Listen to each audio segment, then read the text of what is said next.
ನಮಸ್ಕಾರ ಎಲ್ರಿಗೂ. ಹೊಸಬ್ರು ನನ್ನ ಚಾನಲ್ ನೋಡ್ತಿದ್ರೆ ಸಬ್ಸ್ಕ್ರೈಬ್ ಮಾಡ್ಕೊಂಡು ವಿಡಿಯೋ ನೋಡಿ, ಹಾಗೆ ಒಂದು ಲೈಕ್ ಕೊಡಿ. ನಾನು ಹಾಕೋ ವಿಡಿಯೋಯಿಂದ ನಿಮಗೆ ಉಪಯೋಗ ಇದೆ ಅನಿಸಿದ್ರೆ ಬೇರೆಯವ್ರಿಗೂ ಶೇರ್ ಮಾಡಿ. ಬನ್ನಿ ಇವತ್ತಿನ ಬ್ಲಾಗ್ ಸ್ಟಾರ್ಟ್ ಮಾಡೋಣ. ಗಿಡಗಳು ಯಾವ ರೀತಿ ಸೇಫಾಗಿ ಹೋಗಿದೆ ಅಂತ ನನಗೆ ವಿಡಿಯೋ ಕಳಿಸಿದ್ದಾರೆ ಮತ್ತು ಫೋಟೋ ಕಳಿಸಿದ್ದಾರೆ. ಅದನ್ನು ಸಹ ನಾನು ಈ ವಿಡಿಯೋದಲ್ಲಿ ಹಾಕಿದ್ದೀನಿ. ಏನಪ್ಪ ಯಾವಾಗಲೂ ತೋರಿಸ್ತಾರೆ ಅಂತ ಯಾರು ಬೈಕೋಬೇಡಿ ಮತ್ತು ಬೇಜಾರು ಮಾಡ್ಕೋಬೇಡಿ. ಯಾಕೆಂದರೆ ಅವರು ಪ್ರೀತಿಯಿಂದ ಕಳಿಸಿರ್ತಾರೆ, ನಾನು ವಿಡಿಯೋದಲ್ಲಿ ಹಾಕ್ಬೇಕಲ್ವಾ. ನೋಡಿ, ಇದು ಗಂಗಾವತಿಯಿಂದ ನನ್ನ ಗಾರ್ಡನ್ ನೋಡೋದಕ್ಕೆ ಮತ್ತು ಗಿಡ ತಗೊಳೋದಕ್ಕೆ ಬಂದಿದ್ರು ಅಂತ ಹೇಳಿದ್ನಲ್ಲ, ಅವ್ರ ಮನೆಯಲ್ಲಿ ಬಿಟ್ಟಿರೋ ಅಂತಹ ಹೂವುಗಳಿದು. ನನಗೆ ಅವರು ಫೋಟೋ ಕಳಿಸಿದ್ದಾರೆ. ಇನ್ನು ಈ ಗಿಡಗಳನ್ನ ನಾನು ಮಂಗಳೂರಿಗೆ ಕಳಿಸಿದಂತಹ ಗಿಡಗಳು, ಡೇಸಿ ಗಿಡ ಮತ್ತು ದಾಸವಾಳ ಗಿಡ ಇವೆಲ್ಲ ಕಳಿಸಿದ್ದೆ. ಸುಮಾರು ಇನ್ನು ರೋಸ್ಮೇರಿ ಏನೇನೋ ಕಳಿಸಿದ್ದೆ. ಅದೆಲ್ಲ ಅವರು ರೀಪಾಟ್ ಮಾಡಿದ್ಮೇಲೆ ನೋಡಿ ಎಷ್ಟು ಚೆನ್ನಾಗಿ ಸೆಟ್ಟಾಗಿ ಅದರಲ್ಲಿ ಹೂವು ಸಹ ಬಿಟ್ಟಿದೆ. ಕೆಲವರು ಗಿಡಗಳೇ ಬರೋದಿಲ್ಲ ಅಂತೀರಾ, ನೋಡಿ ಇವರು ಎಷ್ಟು ಚೆನ್ನಾಗಿ ಬೆಳೆಸಿದ್ದಾರೆ. ಈ ಥರ ಅವರು ಫೋಟೋ ಕಳಿಸಿದಾಗ ನೋಡೋಕ್ಕೆ ತುಂಬಾ ಖುಷಿಯಾಗುತ್ತೆ. ನೋಡಿ, ರೋಸ್ಮೇರಿ ಕಳಿಸಿದ್ದೆ. ರೋಸ್ಮೇರಿನೂ ಎಷ್ಟು ಚೆನ್ನಾಗಿ ಸೆಟ್ಟಾಗಿದೆ. ಮತ್ತು ದಾಸವಾಳ ಗಿಡಗಳಾಗಿರ್ಬೋದು ಮತ್ತು ಇನ್ನು ಡೇಸಿ ಗಿಡಗಳಾಗಿರ್ಬೋದು, ಎಲ್ಲ ಡೇಸಿ ಗಿಡ ನಾನು ಕಳಿಸಿದಾಗ ಅವೆಲ್ಲ ಮೊಗ್ಗುಗಳಾಗಿದ್ದವು. ಇವಾಗ ನೋಡಿ ಅವ್ರ ಗಾರ್ಡನಲ್ಲಿ ಎಷ್ಟು ಚೆನ್ನಾಗಿ ಹೂಗಳೆಲ್ಲ ಬಿಟ್ಟಿದೆ. ಇನ್ನು ಇದು ಶಂಖ ಪುಷ್ಪ ಪರ್ಪಲ್ಲು, ಆ ಪರ್ಪಲ್ಲು ಅಷ್ಟೇ ಎಷ್ಟು ಚೆನ್ನಾಗಿ ಹೂ ಬಿಟ್ಟಿದೆ. ಇನ್ನು ಇವರು ತುಮಕೂರವರು, ಸುಜಿಯಾ ಮೇಡಮ್ ಅಂತ ಹೇಳ್ತೀನಲ್ಲ, ಅವರು ನೋಡಿ ಅವ್ರ ಗಾರ್ಡನಲ್ಲಿ ಇದು ಗಾರ್ಡನಿಯ ಹೂ ಬಿಟ್ಟಿದೆ. ನನ್ನ ಹತ್ರ ತಗೊಂಡೋಗಿದ್ದಂತಹ ಗಿಡ, ಆ ಗಾರ್ಡನಿಯನು ಹೂವನ್ನು ಫಸ್ಟು ಹೂ ಅಂದ್ಬಿಟ್ಟು ಅವರು ದೇವ್ರಿಗೆ ಮುಡಿಸಿದ್ದಾರೆ. ಇನ್ನು ಇವತ್ತು ಸ್ವಲ್ಪ ನಾನು ದಾಸವಾಳ ಗಿಡಗಳನ್ನ ರೀಪಾಟ್ ಮಾಡಬೇಕು. ಹಾಗಾಗಿ ನೋಡಿ, ಈ ಗಾರ್ಡನ್ ವೇಸ್ಟ್ ಇರುತ್ತಲ್ಲ ಅದನ್ನೆಲ್ಲ ಫಸ್ಟು ನಾನು ಪಾಟಲ್ಲೆಲ್ಲ ತುಂಬಿ ಫಸ್ಟ್ಗೆ ಸ್ವಲ್ಪ ರೆಡಿ ಮಾಡಿ ಇಟ್ಟಿದ್ದೆ. ಈಗ ಒಂದೆರಡು ಪಾಟ್ ರೆಡಿ ಮಾಡಬೇಕು. ಹಾಗಾಗಿ ನಾನು ಆ ಗಾರ್ಡನ್ ವೇಸ್ಟೆಲ್ಲ ತುಂಬಿಸ್ಬಿಟ್ಟು ಆಮೇಲೆ ನಾನು ರೀಪಾಟ್ ಮಾಡೋದು. ಯಾವುದೇ ಒಂದು ಗಿಡ ರೀಪಾಟ್ ಮಾಡಬೇಕಾದ್ರೂ ಅಷ್ಟೇ ನಾನು ಇದೇ ಥರನೇ ರೀಪಾಟ್ ಮಾಡೋದು. ಅಂದರೆ ಫಸ್ಟು ಗಾರ್ಡನ್ ವೇಸ್ಟೆಲ್ಲ ತುಂಬಿಸ್ಬಿಟ್ಟು ಆಮೇಲೆ ಈ ಥರ ಮಣ್ಣು ಹಾಕಿ ರೀಪಾಟ್ ಮಾಡೋದು. ಇದು ತುಂಬ ರೇರ್ ಕಲ್ಲರು, ಡಬಲ್ ಪೆಟಲ್ ದಾಸವಾಳ. ಅಂದರೆ ಇದು ಕನಕಾಂಬರ ಕಲ್ಲರು, ರೇರ್ ಕಲ್ಲರು ಅಂತ ಹೇಳ್ತೀನಲ್ಲ, ಆ ಗಿಡ ಇದು. ಇದನ್ನು ಅಷ್ಟೇ ನಾನು ರೀಪಾಟ್ ಮಾಡ್ತಾ ಇದ್ದೀನಿ. ಯಾಕೆಂದರೆ ಕೆಲವೊಂದು ಗಿಡಗಳನ್ನ ನಾನೇ ಇಟ್ಕೊಂಡಿಲ್ಲ, ಎಲ್ಲ ಗಿಡಗಳನ್ನೂ ಕೊಟ್ಬಿಟ್ಟಿದ್ದೀನಿ. ಹಂಗಾಗಿ ನಾನು ಒಂದೊಂದು ಗಿಡನ ಇಟ್ಕೊಳ್ಳೋಣ ಅಂತ ಅಂದ್ಬಿಟ್ಟು ಇವತ್ತು ರೀಪಾಟ್ ಮಾಡ್ತಾ ಇದ್ದೀನಿ. ಜಾನಿ ನೋಡಿ, ಅಲ್ಲಿ ನಾನು ಕೆಲಸ ಮಾಡ್ತಾಯಿದ್ರೆ ಬಂದು ನನ್ನ ಮನೆಗೆ ಬಾ ಅಂತ ಕರಿತಿದ್ದಾನೆ ಅವನು. ಈ ಕೆಲಸ ಮಾಡೋದು ಬಿಟ್ಬಿಟ್ಟು ನಾನು ಅವನ ಜೊತೆ ಆಡ್ಕೊಂಡು ಮನೆಗೆ ಹೋಗೋಕ್ಕಾಗುತ್ತಾ. ವೈಟು ಡಬಲ್ ಪೆಟಲಲ್ಲೂ ಅಷ್ಟೇ ನಾನೇ ಇಟ್ಕೊಂಡಿಲ್ಲ ಆ ಗಿಡನ, ಎಲ್ರಿಗೂ ಕೊಟ್ಬಿಟ್ಟಿದ್ದೀನಿ. ಇವಾಗ ನೋಡಬೇಕು, ಇರೋ ಗಿಡದಲ್ಲಿ ಯಾವುದಾದ್ರೂ ಒಂದು ಗಿಡನ ಹುಡುಕಿ ನಾನು ಇಟ್ಕೋಬೇಕು. ಇದರಲ್ಲಿ ನೆಟ್ ಪ್ಯಾಕ್ ಇದೆಯೋ ಇಲ್ವೋ ಅಂತ ನಾನು ಚೆಕ್ ಮಾಡಿದೆ. ನೆಟ್ ಪ್ಯಾಕ್ ಇದೆ. ಇವಾಗ ಅದನ್ನು ತೆಗೆದು ನಾನು ರೀಪಾಟ್ ಮಾಡಬೇಕು. ಕೆಲವರು ಏನು ಮಾಡ್ತೀರಾ ಅಂದರೆ ನೆಟ್ ಪ್ಯಾಕ್ ತೆಗಿಯೋದೇ ಇಲ್ಲ, ಹಂಗೆ ರೀಪಾಟ್ ಮಾಡ್ತೀರಾ. ಯಾವುದೇ ಕಾರಣಕ್ಕೂ ನೆಟ್ ಪ್ಯಾಕ್ ತೆಗಿದಲೇ ಮಾತ್ರ ರೀಪಾಟ್ ಮಾಡಬೇಡಿ. ಯಾಕೆ ಅಂದರೆ ಅದು ಬೇರು ಸುತ್ತಾಕೊಂಬಿಡುತ್ತೆ. ಬೇರು ಸುತ್ತಾಕೊಂಡಾಗ ಏನಾಗುತ್ತೆ, ಆಮೇಲೆ ನೀವು ನೆಟ್ ಪ್ಯಾಕ್ ತೆಗಿಯೋಕ್ಕಾಗೋದಿಲ್ಲ. ಹಂಗಾಗಿ ನೀವು ಫಸ್ಟೇ ನೆಟ್ ಪ್ಯಾಕ್ ತೆಗೆದು ರೀಪಾಟ್ ಮಾಡಿದ್ರೆ ಮಾತ್ರ ಗಿಡ ಬದುಕೋದು. ಇನ್ನು ನೀವು ಯಾವುದೇ ಗಿಡ ರೀಪಾಟ್ ಮಾಡಿದ್ರೂ ಅಷ್ಟೇ ನೆರಳಲ್ಲಿಡಿ. ಅಟ್ಲೀಸ್ಟ್ ಒಂದು 4-5 ದಿವಸ ಆದರೂ ನೀವು ನೆರಳಲ್ಲಿಟ್ಟರೆ ಮಾತ್ರ ಗಿಡ ಬದುಕೋದು. ಈಗ ರೀಪಾಟ್ ಮಾಡಿದ ತಕ್ಷಣ ತೊಗೊಂಡೋಗಿ ನೀವು ಬಿಸಿಲಲ್ಲಿ ಇಡ್ತು ಅಂದರೆ ಗಿಡ ಬದುಕೋದಿಲ್ಲ.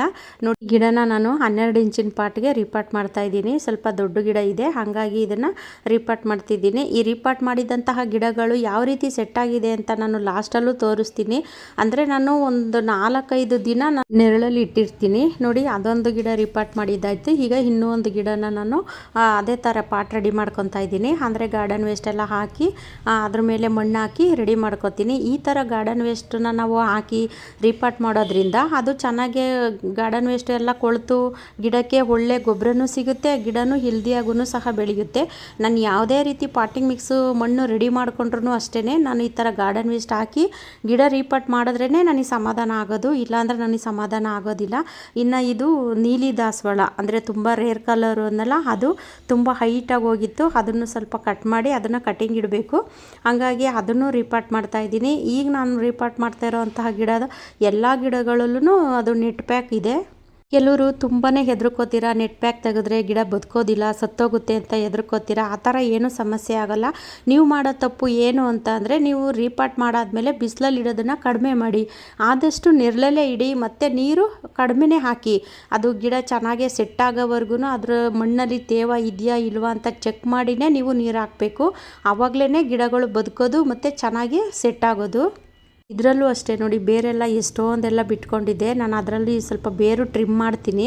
ಟ್ರಿಮ್ ಮಾಡಿನೂ ಇದರಲ್ಲೂ ನೆಟ್ ಪ್ಯಾಕ್ ಎಲ್ಲ ಇದೆ. ಆ ನೆಟ್ ಪ್ಯಾಕನ್ನು ತೆಗೆದುಬಿಟ್ಟು ನಾನು ರೀಪಾಟ್ ಮಾಡ್ತೀನಿ. ನೋಡಿ, ಇದರಲ್ಲಿ ಯಾವ ರೀತಿ ಬೇರು ಸುತ್ತಾಕೊಂಡಿದೆ ಅದು ನೆಟ್ ಪ್ಯಾಕ್ ಸುತ್ತಲೂ ಅಂತ ನಾನು ಇದರಲ್ಲಿ ತೋರಿಸ್ತೀನಿ ನೋಡಿ.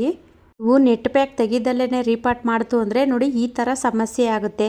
ಅದು ನೆಟ್ ಪ್ಯಾಕ್ ಇದೆಯಲ್ಲ ಅದ್ರ ಫುಲ್ಲು ಸುತ್ತಾಕೊಂಡ್ಬಿಟ್ಟಿದೆ ಬೇರೆಲ್ಲ. ನನಗದು ಕಟ್ ಮಾಡೋಕ್ಕೇ ಒಂದು 2 ಅವರ್ ಆಯ್ತೇನೋ. ಅಷ್ಟು ನಿಧಾನಕ್ಕೆಲ್ಲ ಬಿಡಿಸಿ ಅದನ್ನು ತೆಗೆದಿದ್ದಾಯಿತು. ಅದರಲ್ಲೂ ಆ ಮಣ್ಣು ಬೇರೆ ಜಿಗಿ ಇರುತ್ತೆ ನೋಡಿ, ಅಲ್ಲಿ ಯಾವ ರೀತಿ ಸುತ್ತಾಕೊಂಡಿದೆ ಅಂತ. ನಾನು ಅದು ನೀರಲ್ಲೆಲ್ಲ ಏನು ಕ್ಲೀನ್ ಮಾಡಿಲ್ಲ, ಹಂಗೇ ಆ ಮಣ್ಣು ಸಮೇತನೇ ತೆಗಿತಾ ಇದ್ದೀನಿ.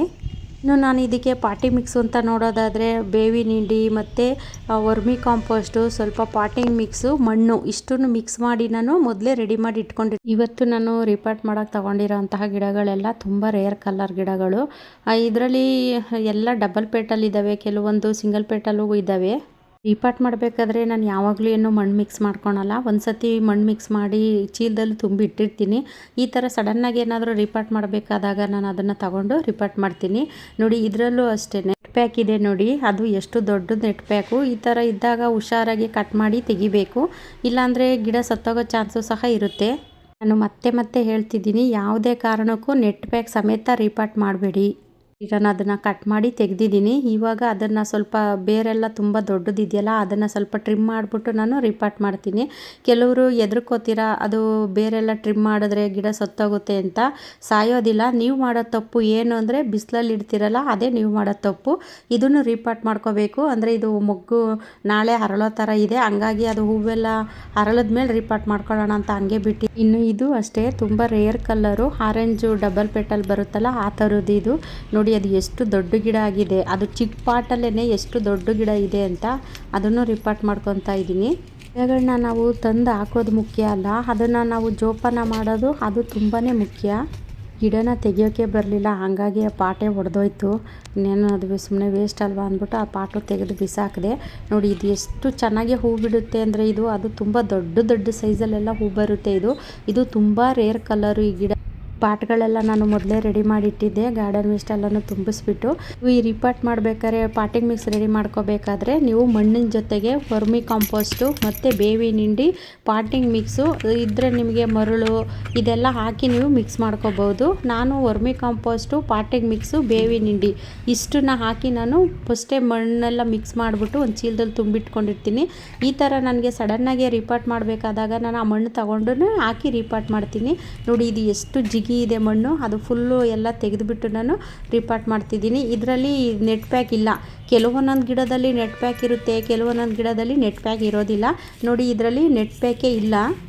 ಯಾವ ಗಿಡದಲ್ಲಿ ಇರುತ್ತೆ ಯಾವ ಗಿಡದಲ್ಲಿ ಇರೋದಿಲ್ಲ ಅಂತ ಗೊತ್ತಾಗೋದಿಲ್ಲ ನಮಗೆ. ನಾವು ಅದು ರೀಪಾಟ್ ಮಾಡೋಕ್ಕೆ ತಗೋತೀವಲ್ಲ ಆವಾಗ ಮಾತ್ರ ಗೊತ್ತಾಗುತ್ತೆ. ನಾನು ಇದನ್ನು ಚೆಕ್ ಮಾಡಿದೆ ನೆಟ್ ಪ್ಯಾಕ್ ಇದೆಯೋ ಏನೋ ಅಂತ. ಇಲ್ಲ ನೋಡಿ ಅಲ್ಲಿ ಫುಲ್ಲು ಮಣ್ಣು ತೆಗೆದಿದ್ದೀನಿ. ಗಿಡಗಳನ್ನ ನಾವು ರೀಪಾಟ್ ಮಾಡಿ ಉಳಿಸ್ಕೊಳೋದು ತುಂಬಾ ಮುಖ್ಯ ಆಗಿರುತ್ತೆ. ಮತ್ತು ಅದಕ್ಕೆ ಗೊಬ್ಬರ, ನೀರು, ಔಷಧಿ ಸಿಂಪಡಿಸೋದು ಇದೆಲ್ಲನೂ ತುಂಬಾ ಮುಖ್ಯ ಆಗಿರುತ್ತೆ. ಗಿಡ ಸ್ವಲ್ಪ ದೊಡ್ಡದಿದೆಯಲ್ಲ ಹಂಗಾಗಿ ನಾನು ಇದನ್ನು 14 ಇಂಚಿನ ಪಾಟಿಗೆ ರೀಪಾಟ್ ಮಾಡ್ತಿದ್ದೀನಿ.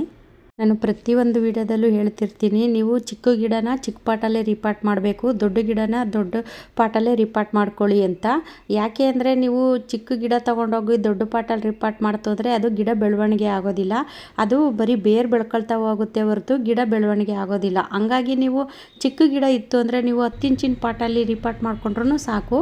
ಆಮೇಲೆ ಬೇಕಿದ್ದರೆ ನೀವು ಅದನ್ನು ಬೇರೆ ದೊಡ್ಡ ಪಾಟಿಗೆ ರಿಪಾಟ್ ಮಾಡ್ಬೋದು. ಗಿಡದಲ್ಲೂ ನೆಟ್ ಪ್ಯಾಕ್ ಇಲ್ಲ, ಅಂದರೆ ಮುಂಚೆ ರಿಪಾಟ್ ಮಾಡೋದಲ್ಲ ಅದರಲ್ಲೂ ಇಲ್ಲ ಇದರಲ್ಲೂ ಇಲ್ಲ.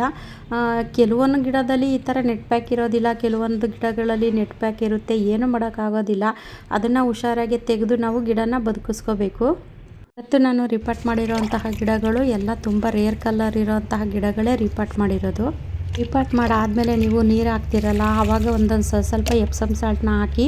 ನಾನು ಆ ಎಪ್ಸಮ್ ಸಾಲ್ಟ್ ಹಾಕೋ ಅಷ್ಟರೊಳಗೆ ನನಗೆ ಜೋರು ಮಳೆ ಬಂದುಬಿಡ್ತು, ಹಂಗಾಗಿ ನಾನು ಮನೆಗೆ ಬಂದುಬಿಟ್ಟೆ. ಇನ್ನು ಮಾರನೇ ಬೆಳಗ್ಗೆ ನಾನು ಅದನ್ನು ಹಾಕಿದ್ದೀನಿ, ಅದೇನು ನಾನು ವೀಡಿಯೋ ಮಾಡಿಲ್ಲ. ಅಂದರೆ ನೀವು ರಿಪಾಟ್ ಮಾಡಾದಮೇಲೆ ಒಂದೊಂದು ಸ್ವಲ್ಪ ಎಪ್ಸಮ್ ಸಾಲ್ಟನ್ನ ಹಾಕಿ. ಇದು ನೋಡಿ ಇನ್ನು ಮಾರನೇ ಬೆಳಗ್ಗೆ ರಿಪಾಟ್ ಮಾಡಾದಮೇಲೆ ನೋಡಿ ಎಷ್ಟು ಚೆನ್ನಾಗಿ ಸೆಟ್ಟಾಗಿದೆ.